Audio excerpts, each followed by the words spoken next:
Whopping, nagsinungaling ka sa taong bayan, nagsinungaling ka sa Senado, at higit sa lahat, nagsinungaling ka sa sarili mong kababayan sa Bamban. Alam namin hindi ka Pilipino. Nakita namin yan sa pekeng birth certificate mo. Alam namin na hindi ka lumaki sa farm at hindi ka nag-homeschool.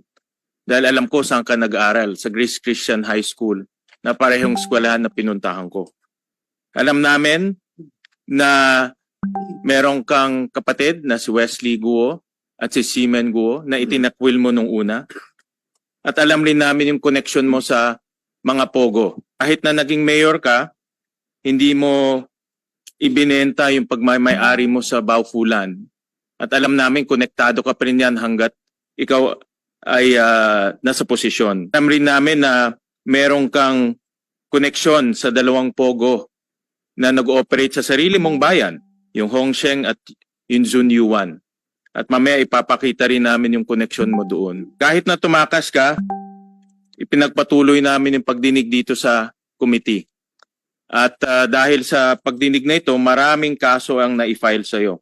7 kaso, theft and corruption case ng Ombudsman, human trafficking case ng DOJ, co-warranto case ng Solgen, tax evasion case ng BIR, money laundering case ng AMLAC, pagkansela ng birth certificate mo ng Solgen, at meron ring election code offense ng COMELEC. Ito na siguro ang tingin ko isa sa pinaka malalim at malalang criminal activity na nakita natin sa buong kasaysayan natin. Sa isang tao, halos 7 kaso ang isinampas sa iyo. Pero alam namin hindi pa tapos itong pagdinig namin. Gusto namin malaman kung sino ang tumulong sa iyo para makatakas. Pribadong personalidad man o sa gobyerno. Gusto rin namin malaman sino pa ang mga kasabwat mo sa Pogo Hub sa Bamban. Pati na rin sa Pogo Hub sa Porac dahil nakakita na kami ng koneksyon dito sa dalawa.